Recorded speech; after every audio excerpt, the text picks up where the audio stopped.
Online থেকে রিমি একটি ছোট মিক্সার অর্ডার করেছিল। দুপুরে ডেলিভারি দাদা প্যাকেট নিয়ে এলেন। তিনি বললেন, দিদি ওটিপি বলুন, তারপর প্যাকেট নিন। রিমি শান্ত গলায় বলল, আগে প্যাকেটটা হাতে দিন, তারপর অ্যাপে নাম আর অর্ডার নাম্বার মিলিয়ে ওটিপি বলবো। প্যাকেট হাতে নিয়েই রিমির সন্দেহ হলো, বাক্সটা অস্বাভাবিক হালকা। মা বললেন, খুলে দেখ না, ঠিকই থাকবে। রিমি বলল, না মা, আগে ভিডিও রেকর্ড করি। পার্সেলের ক্ষেত্রে কথা নয়, প্রমাণ লাগে। সে মোবাইল চালু করলো। প্রথমে প্যাকেটের লেবেল দেখালো, তারপর চারিদিকে সিল দেখালো। এরপর ধীরে ধীরে প্যাকেট খুললো। ভেতরে দেখা গেল মিক্সার নেই, শুধু কাগজ আর খালি থার্মোকল। মা অবাক হয়ে বললেন, এ কি, এখন কি হবে?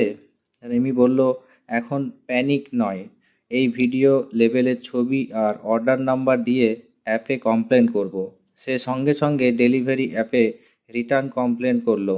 লিখলো, item missing, opening video available. কিছুক্ষণ পরে কমপ্লেন নাম্বার এলো। রিমি সেটা স্ক্রিনশট করে রাখলো। মা বললেন, তুই ভিডিও না করলে তো প্রমাণই থাকতো না। রিমি হেসে বলল, পার্সেল খুলতে তাড়া করলে সমস্যা বাড়ে, প্রমাণ রেখে খুললে সমাধানের রাস্তা খোলে। এই হলো উপস্থিত বুদ্ধি। অনলাইন পার্সেল পেলে লেবেল, সিল আর ওপেনিং ভিডিও রেখে দিন। উপস্থিত বুদ্ধি, শান্ত মাথায় ঠিক জবাব।